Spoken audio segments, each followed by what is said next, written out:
Hello and welcome to another Frenchic's Top Tip video. I'm Craig Phillips, their brand ambassador, and in this video I'm going to show you how to build your own garden shed, then prepping all the surfaces and showing you 3 different methods of painting using the alfresco range.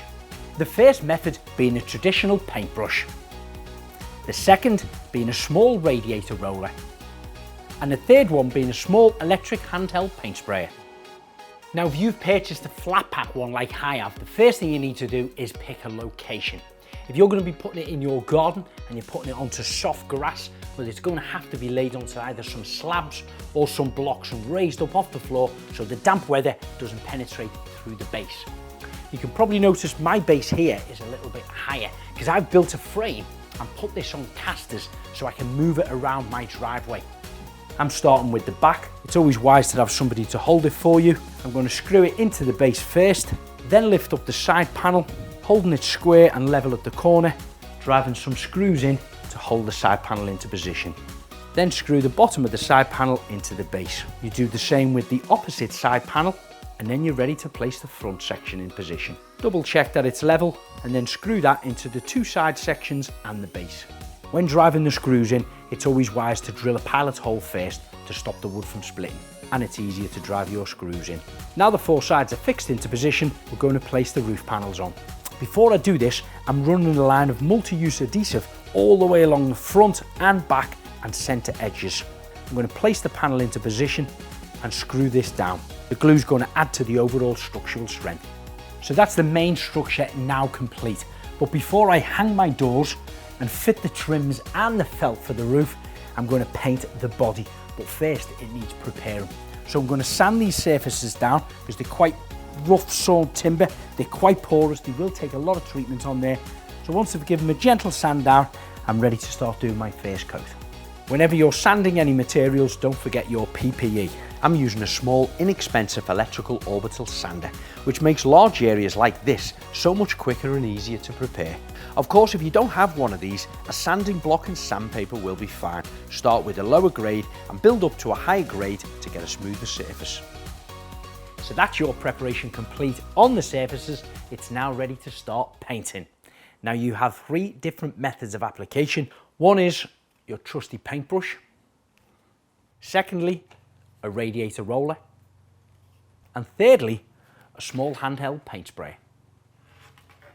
You also have the choice of what colour paint you want to use from the Frenchic range. Now I'm using Swanky Pants. This is from the alfresco range. It's weatherproof, so it's suitable for indoors and outdoors.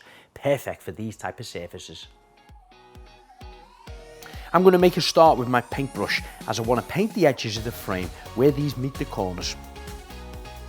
It's wise to paint behind them as moisture and water can penetrate through and cause damage to the paintwork and the structure. Just like her mum, Nellie likes to keep a close eye on Daddy's workmanship. Frenchic may have the official royal approval after winning a Queen's Award for Enterprise, but will it get Nellie's approval? Now for the second method, using a radiator roller and a small tray. Get plenty of paint on the roller and start to apply evenly. And has been certified EN 713, meaning it's safe to use on children's toys.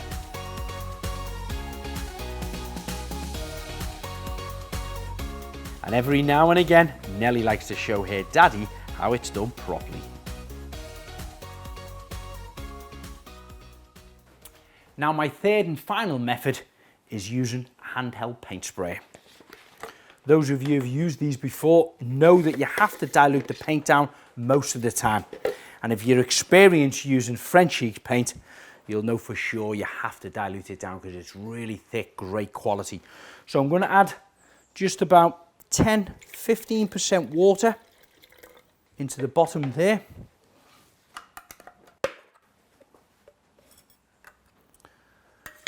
And then I'm going to pour my Swanky Pants into the reservoir and take my stirrer and give that a good stir. That's the consistency I'm looking for, so it drips straight off the edge of the stirring stick.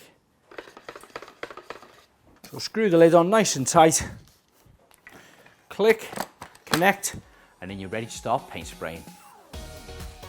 It's always wise to test your paint on a piece of cardboard first to see if you're happy with the spray pattern. Then you can start to paint from side to side, holding the nozzle around 50 to 100 millimeters away from the surface and continuing to move at a steady pace.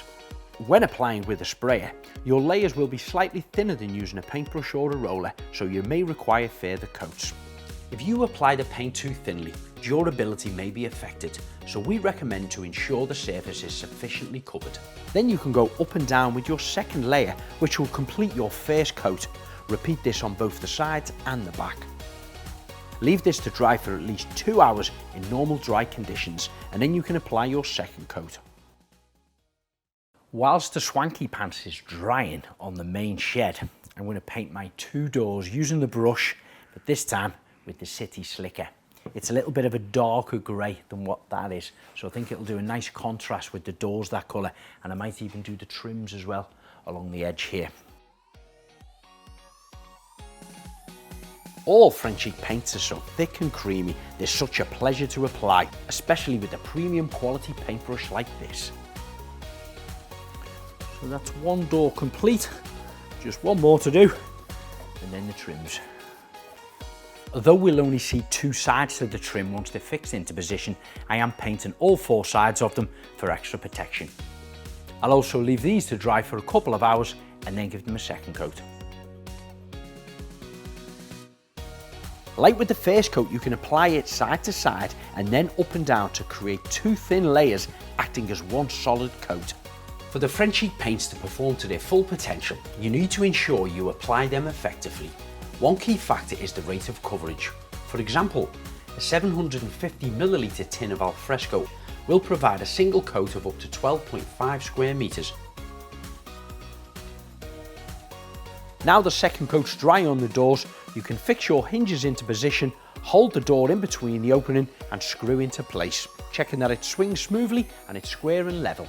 Take your multi-use adhesive and apply it to the back of the trim. Fix this into position and screw into place for extra strength.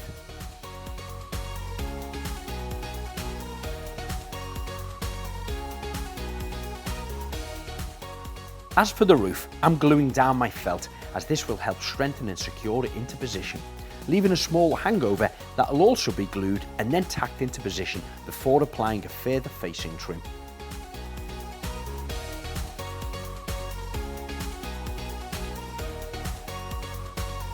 The side edge of the felt, where the rain drips off, is tucked under and also glued and held into place with a painted batten.